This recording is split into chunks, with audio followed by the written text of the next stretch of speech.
Yollarımız bərbad vəziyyətdə, baxan yoxdur. Kimə deyirik, heç kim gəlmir, baxmır. Heç bir qurum buradan maraqlanmır ki, bu kənd sakinləri nə edir, hansı vəziyyətdədir. Bir neçə gündən sonra da əkin-biçin başlanır. Buradan nə kombayn, nə texnika, hansı keçir, hamısı batıb gedəcək.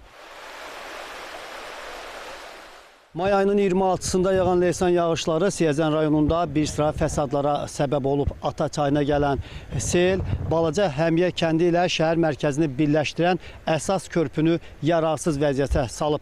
Hazırda bu istiqamətdə nəqliyyat vasitələrinin hərəkəti tamamilə məhdudlaşıb. Bir ay, 2 ay bundan qabaq qəzalı vəziyyətdə idi. Bunun müraciət olunub. Heç kim ona baxmayaraq axırıncı seyir gəldi 26-sı. Ondan sonra bizim körpü aşıb.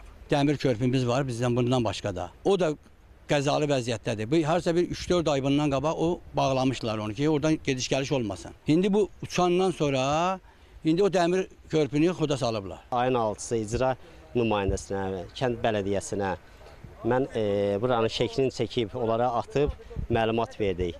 Ayın 6-sı fövqəladə halların avtoyolun icra başçısı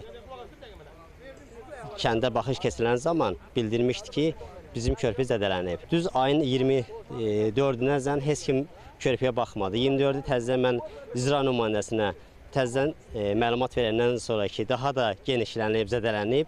Ondan sonra gəldi, icra başçısı da gəldi. Saat 3-dən düz saat 5-6 radələrinəcən iş gördülər. Müvəqqəti hələ belə suyun istiqamətini dəyişdilər ki, buranı çox zədələnməsin. 26-sı gələn sel körpünün tamamilə yararsız vəziyyətə gətirib çıxartdı. Müraciətlərimizə baxmayaraq qabaqlayıcı heç bir tədbir görülmədi.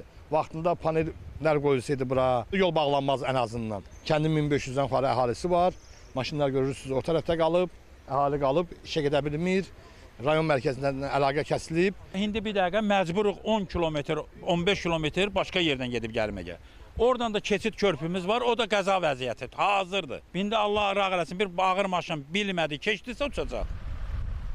Məsələ ilə bağlı Avtomobil Yolları Dövlət Agentliyindən bildirilib ki, əraziyə artıq baxış keçirilib, tezliklə işlərə başlanılacaq və körpü bərpa ediləcək.